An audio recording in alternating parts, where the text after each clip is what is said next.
அப்போ லட்டுகளுமே காலங்களுக்கு ஏற்றார் போல் செய்யணும்.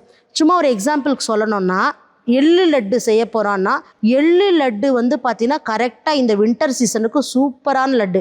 ஏன்னா நிறைய பேருக்கு ட்ரை ஸ்கின் இருக்கும் இல்லையா, அந்த ட்ரை ஸ்கின்னை எள்ளு லட்டு சாப்பிட்டா சரியாக போயிடும். அப்போ எந்த சீசனுக்கு எந்த லட்டுன்னு நமக்கு தெரிஞ்சுதுன்னா பிஸ்னஸை இன்னும் சூப்பராக பண்ணலாம், கஸ்டமர்கிட்ட இன்னும் அருமையாக கொண்டு போய் சேர்க்கலாம்.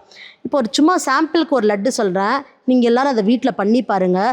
பண்ணி பார்த்துட்டு இவ்வளோ பர்ஃபெக்டாக ரேஷியோ இருக்குதுன்னு நினைக்கும் பொழுது மற்ற எல்லா லட்டுகளுமே இவங்க இப்படி தான் சொல்லி தருவாங்கன்னு உங்களுக்கு தோணும் பொழுது டிஸ்கிரிப்ஷனில் நம்பர் இருக்கும், ரிஜிஸ்டர் பண்ணி கிளாஸ்க்குள்ளே வந்துடலாம்.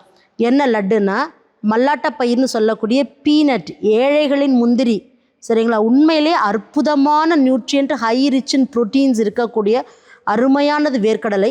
இந்த வேர்க்கடலையில் லட்டு பண்ணணுன்னா என்னென்னமோ மக்கள் பண்ணுறாங்க, எதுவுமே கிடையாதுங்க.